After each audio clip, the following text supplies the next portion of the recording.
Okay, can you all hear me okay? Yes. Very good. Wired for sound now. First of all, welcome to our little trip to the treetops. Short trip of 950 kilometres. Just down the road and back again.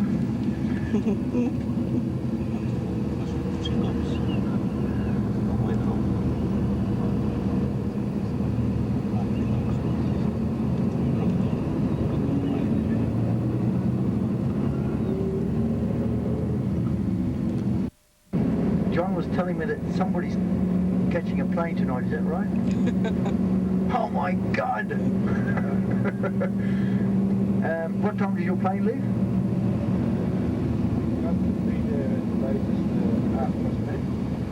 At the latest at 10:30. And where is that? At the Burswood?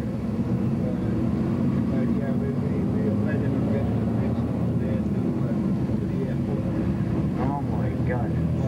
Because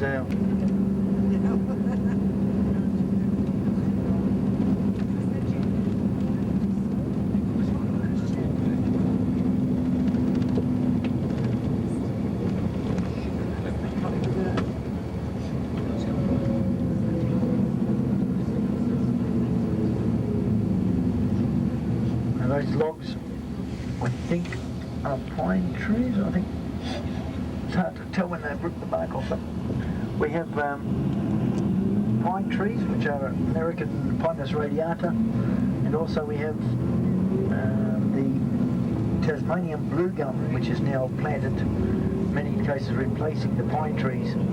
You'll see them as we go along. Plantations of these Tasmanian blue gum, and they're bluey grey leaves at the bottom. About 18 months later they get green leaves, and then they take over the whole tree then. But the southwest here, they're planting stacks of these plantations to supplement our timbers, the natural timbers, Jarrah and Marri.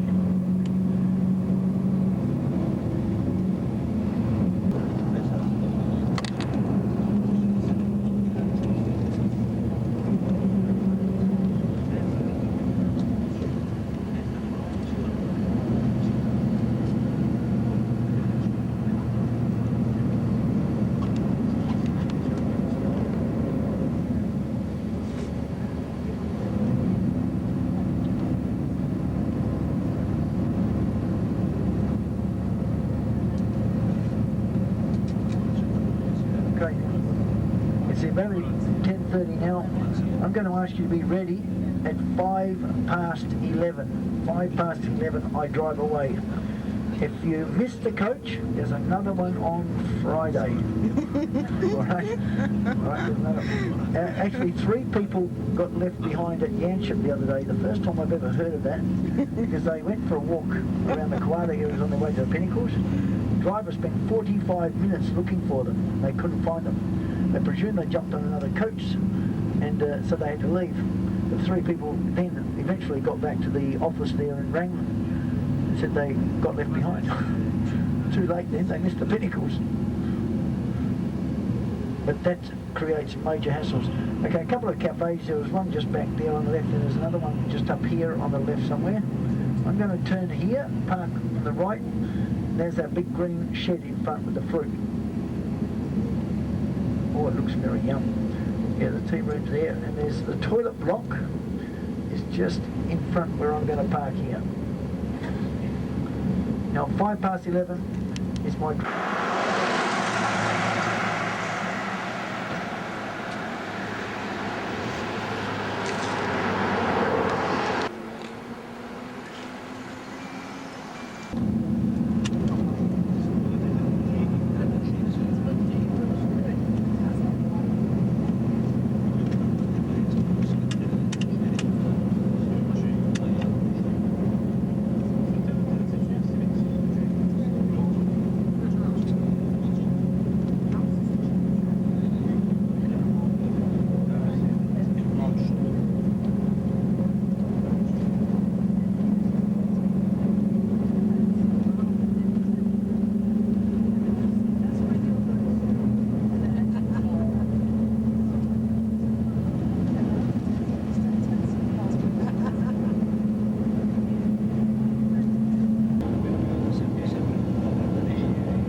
rusty and looking very dilapidated. But corrugated iron for housing on their roofs is because of the weight of the roof. The tile roof is very, very heavy. You've got all this support structure underneath to hold their weight up. But the tile roofs also crack.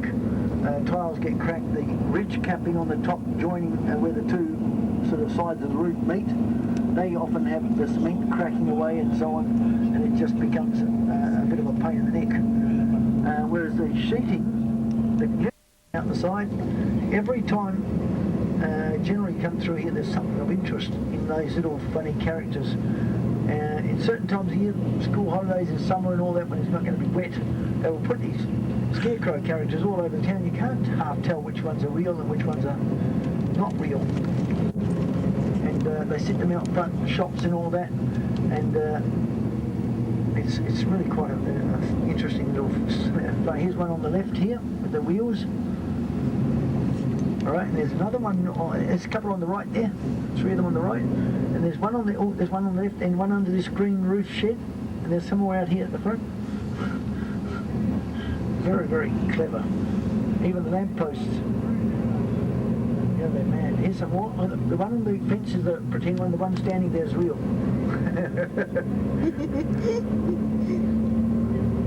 God, it's funny.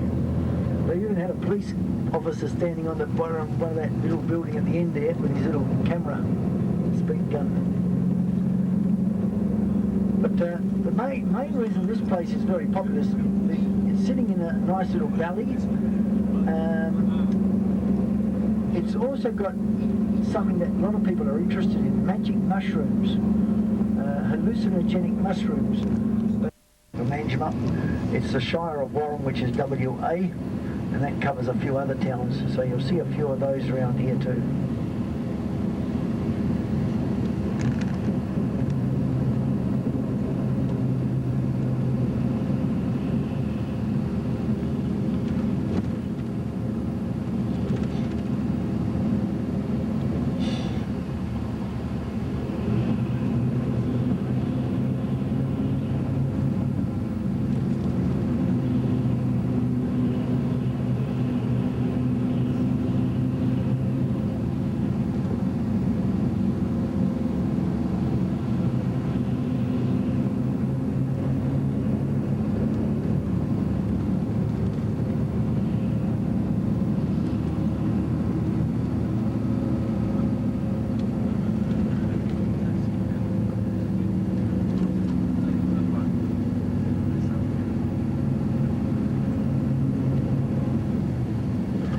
Church coming up here on the left, Stone Church.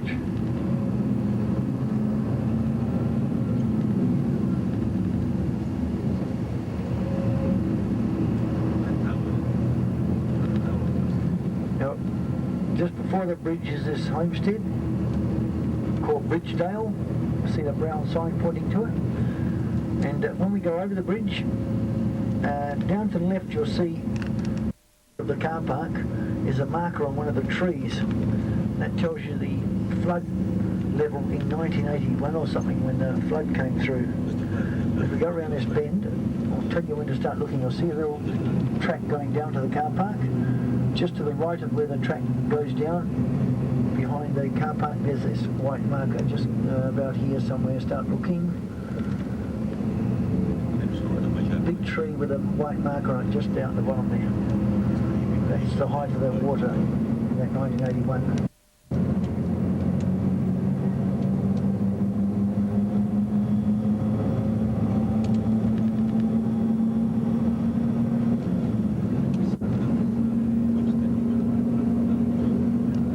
But we got minimum time, they can stay later.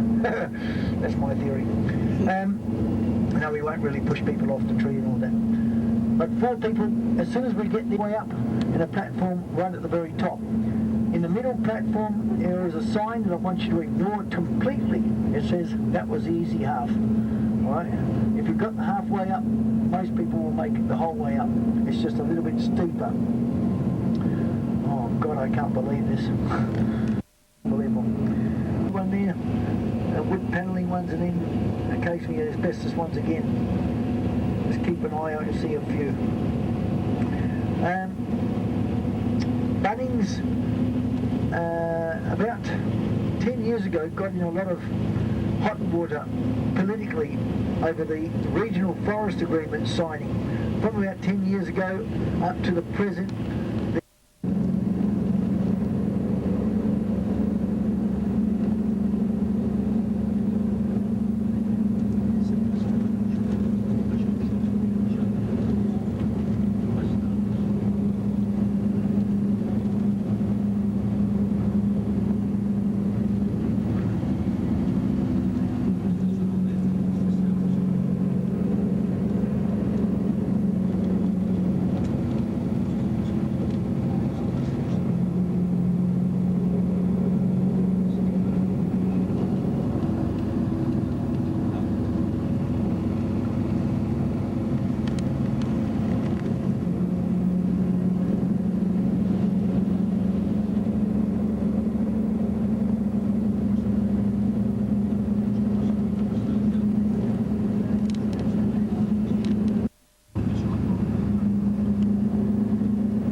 Ivan and Natalie in the back are going off to this Mount Barker. When we go around the bottom of the treetop, we come back to the other side of this road, just near Mount Barker.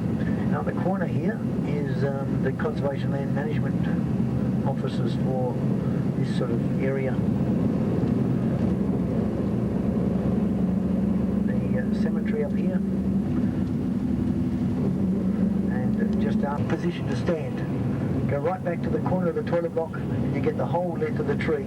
Very hard otherwise to get a real sort of, until after you've climbed the tree. Right, do not read the blue sign. You read all the others but don't read the blue sign until after you come down.